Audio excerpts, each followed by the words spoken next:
కర్లో ముట్టి మే దునియా, ప్రపంచం మీ గుప్పిట్లో. భారతీయ టెలికాం రంగంలోనే పెను విప్లవాన్ని తీసుకొచ్చిన నినాదమిది. దానికి తోడైన స్మార్ట్ మంత్రం, కొత్త కొత్త అప్లికేషన్లు, గ్రామ గ్రామానికి విస్తరించిన ఇంటర్నెట్ మంత్రం సామాజిక సంబంధాల్ని కొత్త పుంతలు తొక్కించాయి. అంతేకాదు, టెక్కీల వేలం వెరితో అదో కొత్త మీడియానే ఆవిష్కరించింది. భావ ప్రకటనకు కొత్త భాష్యం చెప్పింది. సంక్షిప్త సందేశాలతో మొదలై సామాజిక సంబంధాల సైట్లలో యుద్ధాలకు ఊహించని మార్పులకు బీజం వేసింది. అభిమానానికి, ఆందోళనకి, పొగడడానికి, తెగడడానికి, నిరసనకు, నినాదాలకు అదే వేదికగా మారింది. మితిమీరిన సందర్భాల్లో పిచ్చివాళ్ల రాతలకు, సంఘ విద్రోహ శక్తులకు సాధనమైంది. అసోం అగ్గి రూపంలో పిచ్చివాడి చేతిలో రాయి ఎంత ప్రమాదకరమో దేశం మొత్తానికి తెలిసొచ్చేలా చేసింది. ఇంతకీ మొబైల్ మంత్రం సామాజిక వలయాలు వరమా శాపమా? అసోం ఘటన మనకు నేర్పుతున్న గుణపాఠాలు ఏమిటి?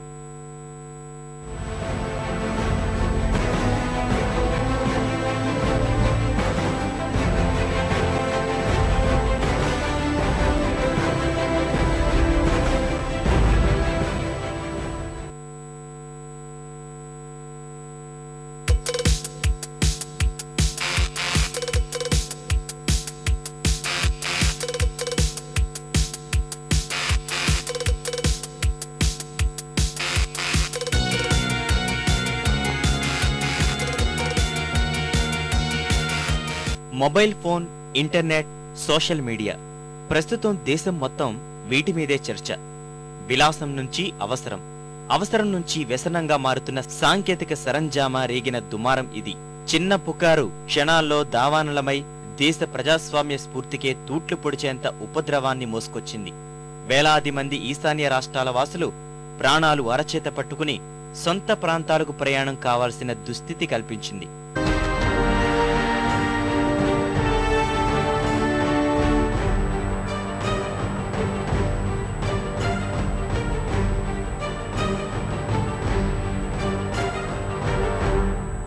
రక్షణ కల్పిస్తాం అన్న హామీలు పనిచెయ్యలేదు. నేతల భరోసాలు నిలవలేదు. ఎక్కడ చూసినా భయం భయం. ఆశలన్నీ సమాధి అయినా సొంత రాష్ట్రాలకెళ్లిపోవాలనే ఆరాటమే. గత వారం రోజులుగా దేశవ్యాప్తంగా ఇదే చిత్రం. హైదరాబాద్, ముంబై, బెంగళూరు గల్లీల నుంచి పార్లమెంటు వరకు ఈ వివాదం కుదిపేసింది. వాటి ప్రకంపనలు ఇంకా కొనసాగుతూనే ఉన్నాయి.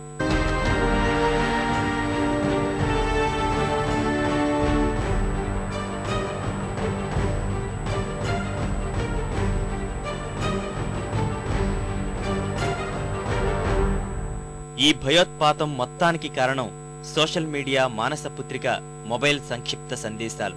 పెట్టేబేడా సర్దుకుని రైలెక్కుతున్న ఏ ఈశాన్యవాసిని కదిలించినా అదే మాట. వారి మొబైల్ ఫోన్లకు వచ్చిన బెదిరింపు సందేశాలు చూపిస్తూ బతుకు దేవుడా అంటూ రైలెక్కిపోయారు. ప్రాణాలు దక్కాలంటే ఈ ప్రాంతం విడిచిపోండని వాటి సారాంశం. మరోవైపు అసోం అల్లర్లకు సంబంధించి మార్ఫింగ్ చేసిన వీడియోలు ఇంటర్నెట్, సామాజిక సంబంధాల వెబ్సైట్లు, నెట్ సదుపాయం ఉన్న ఫోన్లలో చేరిపోయాయి. ఎక్కడికక్కడా విద్వేషపూరిత, హింసను ఎగదోసే సందేశాలు, వీడియోలు హల్చల్ చేశాయి.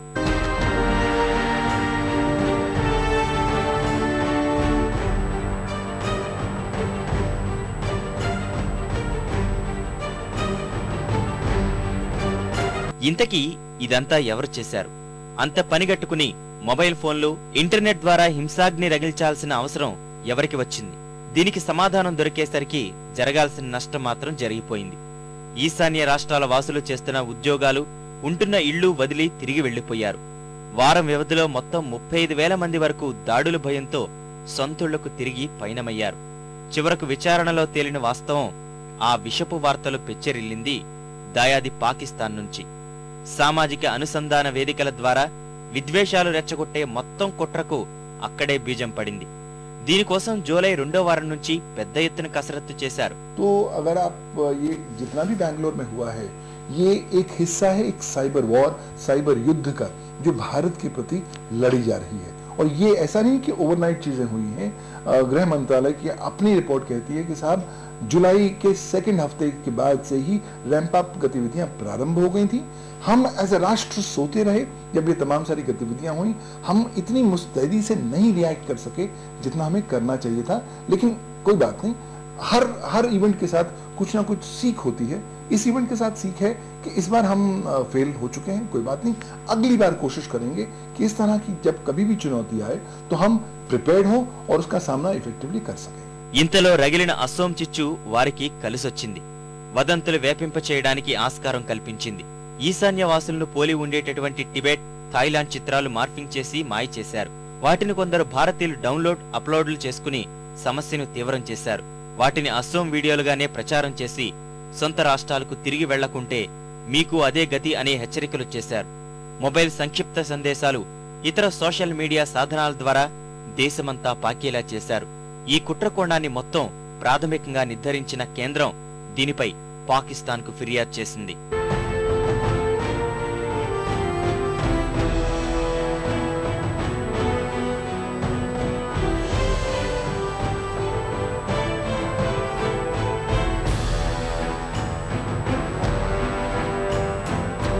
దేశ విదేశాల్లో ఉన్న వివిధ ప్రాక్సీ సైట్లు, వేర్వేరు సర్వర్ల ద్వారా ఈ ఫోటోలు, ఇతర సమాచారాన్ని అప్లోడ్ చేశారు.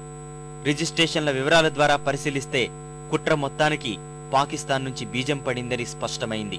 కానీ వారిపై మరిన్ని చర్యలు తీసుకోవడానికి వెబ్సైట్ సంస్థల నుంచి ఆశించిన సహకారం మాత్రం కరువైంది. ఫలితం దేశంలో ఇంటర్నెట్ వ్యవస్థకే కళ్లాలు వేసేందుకు కేంద్రం సన్నాహాలు మొదలుపెట్టింది. ముఖ్యంగా సోషల్ మీడియాకు ముకుతాడు బిగించేందుకు ఉన్న చట్టాల్ని దుమ్ము దులుపుతోంది. దానిలో భాగంగానే గూగుల్, ఫేస్బుక్, ట్విట్టర్ వంటి సామాజిక సంబంధాల వెబ్సైట్ల 80 పేజీలపై నిషేధం విధించాలని కేంద్రం నిర్ణయించింది. మొత్తం 300 వరకు వెబ్సైట్లను కట్టడి చేసేందుకు ఆదేశాలు జారీ చేసింది. సాధారణ ఫోన్ల నుంచి కూడా రోజుకి 5 ఎస్ఎంఎస్లకు మించి అనుమతించకూడదని టెలికాం సంస్థలు ఆదేశాలు జారీ చేసింది. సెప్టెంబర్ 2న తదుపరి ఆదేశాలు వచ్చే వరకు అదే పరిస్థితి కొనసాగించాలని మార్గనిర్దేశకాలు విడుదల చేసింది. కానీ కేంద్రానికి ఆ పరిస్థితి కల్పించింది ఎవరు? నిజానికి మొబైల్ మీడియా, సామాజిక సంబంధాల వెబ్సైట్లు వచ్చాక జనం వాటికి నీరాజనాలు పట్టారు. అరబ్ మల్లెపువ్వు విప్లవాలతో పాటు ప్రపంచవ్యాప్తంగా ప్రజాందోళనకు బాసటగా నిలిచినందుకు జేజేలు పలికారు. ఈజిప్ట్లో అయితే ప్రజాకంటక ప్రభుత్వాన్ని కూల్చిన ప్రసార మాధ్యమంగా ఫేస్బుక్ ఖ్యాతి నలుదిశలా మారుమోగింది. దాన్ని అనుసరించి ఇటీవల మన దేశంలో జరిగిన అవినీతి వ్యతిరేక ఉద్యమాల్లోనూ కొత్త మీడియా విశేష ప్రాధాన్యత సంతరించుకుంది. మొబైల్ సందేశాలు, ఇంటర్నెట్ వేదికల ద్వారా వందల వేల అన్నా హజారేలు, అరవింద్ కేజ్రీవాల్లు తమ వాణిని వినిపించారు. इंटरनेट के इतिहास में पहला ऐसा मौका है पूरी दुनिया भर में कि मोबाइल टेक्नोलॉजीज और इंटरनेट के प्लेटफॉर्म्स का स्वयं दुरुपयोग कर एक राष्ट्र की जनसंख्या का एक हिस्सा टारगेट किया जाता है, मास साइबर पैनिक फैलाया जाता है और साइबर हिस्टीरिया फैलाया जाता है और साइबर टेररिज्म को अंजाम दिया जाता है। इस तरह का दुरुपयोग पहली बार देखने में आ रहा है। हाँ, कुछ घटनाएं पहले भी घटित हुई थी, लेकिन वो दूसरे लेवल पर थी। अगर आप अरब स्प्रिंग रेवोल्यूशन की बात करें, वहां पॉजिटिव था क्योंकि लोगों की बेहतरी हो रही थी। यहाँ पर क्या है, लोगों को ही टारगेट किया जाता है और साइबर टेररिज्म का एक ये क्लासिकल उदाहरण है। అదే బాధతో దేశంలో సోషల్ మీడియా నియంత్రణ తేవడానికి ప్రయత్నించిన కేంద్ర ప్రభుత్వమే చివరకు వెనక్కి తగ్గింది. నెటిజన్లు ప్రజాస్వామ్యవాదుల ఆందోళనకు తలొగ్గింది. భావ ప్రకటనకు సంకెళ్లు వెయ్యాలని కాదు, సంయమనం కోసం అని సమాధానం చెప్పుకునే ప్రయత్నం కనిపించలేదు.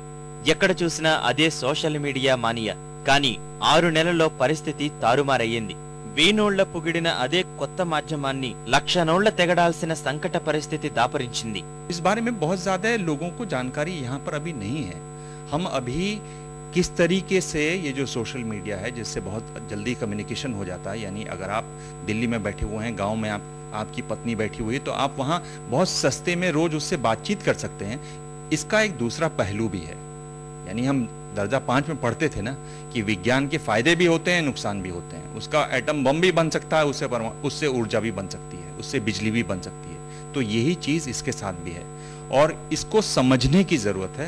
सरकार को संजीदगी से और गहराई से टेक्निकल जो लोग ये चीजें जानते हैं उनके साथ बैठकर इसको समझना पड़ेगा कि क्या होता है, क्योंकि वरना सरकारें हमारी पीछे छूट जा रही हैं।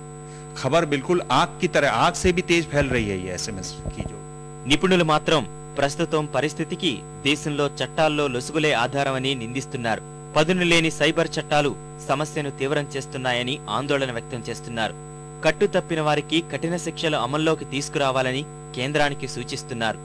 అసోం ఉదంతం నేపథ్యంలో చూసినా పొరుగు దేశాల కుట్ర సైనిక తంత్రాలు కంటే సోషల్ మీడియానే ప్రమాదకరంగా మారిందని హెచ్చరిస్తున్నారు. देखिए, भारतवर्ष में साइबर क्राइम को सौतेला माना जाता है, लिहाजा 1995 15 अगस्त जिस तारीख को इंटरनेट कमर्शियली भारतवर्ष में इंट्रोड्यूस हुआ, उस तारीख से लेकर आज तक आप संपूर्ण दृष्टि डालें तो पाएंगे भारतवर्ष में 3 मुख्य साइबर क्राइम कन्विक्शंस हुई हैं। और जहां तक मोबाइल क्राइम की बात है तो किसी एक केस में भी मोबाइल क्राइम संबंधी कन्विक्शन नहीं हो पाई है। तो इसलिए लोगों को एक गलत सी धारणा बन जाती है, साहब भारतवर्ष में कुछ भी कर लीजिए, आप पकड़े नहीं जाएंगे, आपको सजा नहीं हो सकती। उसके ऊपर जो भट्टा बैठाना था वो आईटी एक्ट की संशोधनों ने 2008 में बैठा दिया। इन संशोधनों ने अधिकांश साइबर क्राइम्स को बेलेबल ऑफेंस बना दिया, जो वो पहले नॉन बेलेबल हुआ करते थे। तो जो कुछ भी दहशत, जो कुछ भी डेटरेंस होनी चाहिए थी कानून में, वो बिल्कुल नहीं है। आज हर व्यक्ति कहता है कोई बात नहीं भैया, मेरे पर खिलाफ साइबर क्राइम केस होगा, बेलेबल ऑफेंस है, बाहर आ जाऊंगा, फिर जो इलेक्ट्रॉनिक एविडेंस को मैं खत्म करना चाहूं या लुप्त करना चाहूं करूंगा। और अधिकांश केसेस में देखा जा रहा है कि इलेक्ट्रॉनिक एविडेंस पर टैंपरिंग हो रही है। तो आवश्यकता है कानून को सशक्त करने की, ज्यादा से ज्यादा मोबाइल क्राइम्स और सोशल మీడియా క్రైమ్స్ और సైబర్ క్రైమ్స్ को కడి. సామాజిక సంబంధాల వెబ్సైట్లతో దేశంలో మొదటి నుంచి ఇదే వేలం వెర్రి. 2 నెలల క్రితం బాలీవుడ్ అగ్రశ్రేణి నటుడు అమితాబ్ బచ్చన్ మరణించారంటూ వదంతులు షికారు చేశాయి. జూన్లో జరిగిన అమితాబ్ చనిపోయారంటూ బ్లాగుల్లో వదంతులు గుప్పుమన్నాయి. అమెరికాలో గంటకు 95 మైళ్ల వేగంతో వెళ్తున్న బిగ్ బి కారు యాక్సిడెంట్ గురైందని, ఆయన ఘటనాస్థలంలోనే చనిపోయారని కారు ఫోటో కూడా పెట్టారు. క్షణాల్లో ఆ వార్త సోషల్ మీడియా ద్వారా ప్రపంచం మొత్తం పాకిపోయింది. కొన్ని గంటల పాటు ఏం జరిగిందో అనే ఉత్కంఠ. తర్వాత తీరిగ్గా తెలిసిన విషయం ఆ వదంతులు అంతా తప్పు అని. కానీ ఆ కొద్ది సమయంలో అమితాబ్ అభిమానుల దగ్గర నుంచి ఆ పేరు తెలిసిన ప్రతి ఒక్కరూ పడ్డ మానసిక ఆందోళనకు సమాధానం ఎవరు? ఇంటర్నెట్ వచ్చాక ప్రపంచమే కుగ్రామంలా మారిపోయింది. ఇప్పుడు సామాజిక వెబ్సైట్ల ఆరంభంతో ప్రపంచమంతా కంప్యూటర్లోనే చేరిపోయింది. కొత్త బంధాలు, సైబర్ అనుబంధాలు, స్నేహాలు, ఇష్టాయిష్టాలు, భావోద్వేగాలన్నీ సామాజిక వెబ్సైట్ల ద్వారా తీర్చుకుంటున్నారు నేటి యువత. కానీ హద్దులు లేని ఆ ప్రపంచమే ఇప్పుడు అనర్థాలకు దారితీస్తోంది. శశి థరూర్, లలిత్ మోడీ లాంటి ప్రముఖుల పదవులే ఓడగట్టిన ఇబ్బందులు ఉన్నాయని సామాజిక వెబ్సైట్లు చెప్పకనే చెప్తున్నాయి. ఐపీఎల్లో కోచి ఫ్రాంచైజీ విషయమై థరూర్ గురించి ట్విట్టర్లో మోడీ ఇచ్చిన 140 అక్షరాల ఒక చిన్న సందేశం ఇద్దరి పదవులను ఓడగొట్టింది. ఈ వివాదంతో సామాజిక వెబ్సైట్ల ముచ్చట్లు, గుసగుసలు మరింత పెరిగాయి. 2005 నుంచి దేశంలో సామాజిక వెబ్సైట్లు ప్రజలతో ఎంతో మమేకమయ్యాయి. దేశంలో వచ్చిన మొబైల్ విప్లవం, స్మార్ట్ ఫోన్ల మంత్రం దాన్ని మరింత పెంచింది. జాతీయ పాఠశాలల బోర్డు అసోసియేషన్ నివేదిక ప్రకారం 60% మంది విద్యార్థులు సోషల్ నెట్వర్కింగ్ లో హల్చల్ చేస్తున్నారు. విద్యార్థులు, ఉపాధ్యాయులు, అధ్యాపకుల మధ్య ఈ సైట్ల వల్ల దూరం తగ్గి సన్నిహిత సంబంధాలు పెరుగుతున్నాయి. విద్యా సంబంధిత చర్చలు చురుగ్గా సాగుతున్నాయి. కానీ సామాజిక సంబంధ వెబ్సైట్లతో ఎన్ని ప్రయోజనాలున్నాయో అన్నే ఇబ్బందులు ఉన్నాయి అనడానికి ప్రస్తుతం జరుగుతున్న పరిణామాలే నిదర్శనం. ప్రజల పాదాల చెంతకు అన్న మొబైల్ కూడా ఈ సోషల్ మీడియాలో భాగంగా ప్రపంచ సంగతులు చేరవేయడంలో ఎంతో విలువైన పాత్రనే పోషించింది. అదే స్ఫూర్తితో హర్ హాత్ మే ఏక్ మొబైల్ అంటూ దేశం మొత్తం ఫోన్లు పంచేందుకు కేంద్రం సిద్ధమవుతోంది. అదే సమయంలో కొత్త మాధ్యమం ఇంటర్నెట్ పై కొరడా ఝులిపించేందుకు ఏర్పాట్లు చేసుకుంటోంది. అసోం ఉదంతం చూశాక దేశ సమగ్రతకే సవాలుగా మారిన సోషల్ మీడియా తప్పొప్పులకు నెటిజన్లు మాత్రం కాదు అని అనగలరా? స్వేచ్ఛ, విశృంఖలత్వానికి మధ్య ఉన్న సున్నిత విభజన రేఖను గుర్తించలేని వైఫల్యానికి మనం చెల్లిస్తున్న మూల్యం ఇది అనడంలో ఎలాంటి అతిశయోక్తి లేదు.